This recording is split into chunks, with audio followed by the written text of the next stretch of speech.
ខ្ញុំអត់ថយក្រោយទេហើយខ្ញុំសូមបញ្ជាក់គ្មានត្រូវការចរចាអីទៀតទេនិយាយគ្នាត្រង់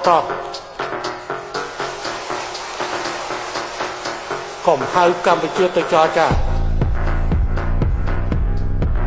ខ្ញុំបានទៅសេហើយ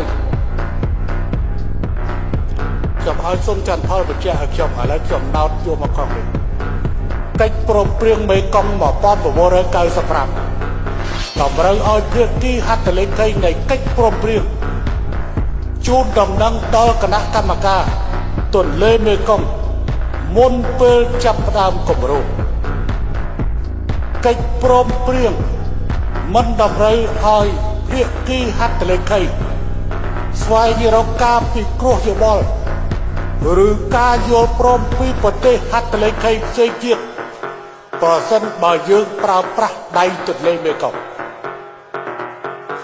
ឥឡូវខ្ញុំសូមបញ្យល់យើងអត់ទាំងបានប្រើប្រាស់ដៃទន្លេមេគង្គផង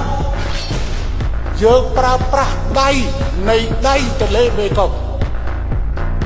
បើនិយាយទៅថាអ្នកដែលមានម្រាម6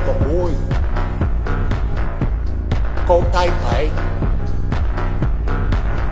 ឥឡូវទន្លេបាសាក់វាជាដៃទន្លេមេគង្គដល់តែយើងជីកវាជីកលើអាដៃទន្លេមេគង្គនោះប៉ុន្តែនៅក្នុងទីនេះ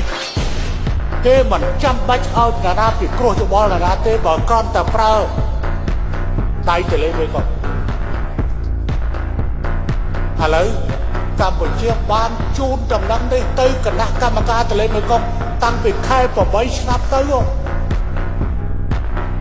ចឹងសូមកុំហៅកម្ពុជាទៅពិគ្រោះយោបល់ឲ្យជាមួយតារាគេសិក្សាគេចេះដែរ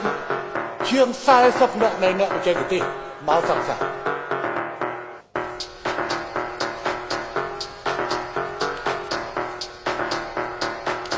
អញ្ចឹង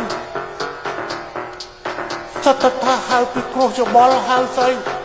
ឡូវសួរថាអាកិច្ចព្រមព្រៀងទន្លេមេគង្គនេះវានៅមានសុពលភាពទេអត់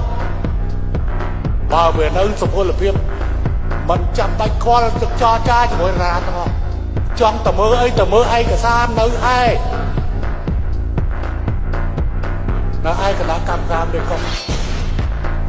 ហើយបើខ្វះខាតឯកសារអីចង់សម្លងពណ៌មកយើងអាចផ្ញើជូនឯកសារបន្ថែមប៉ុន្តែគ្មានតម្រូវការនៃការអនុម័តទៅគុំសក់ស៊ីសម្រាប់ថាធ្វើឲ្យធ្វើឬមិនឲ្យធ្វើនោះទេ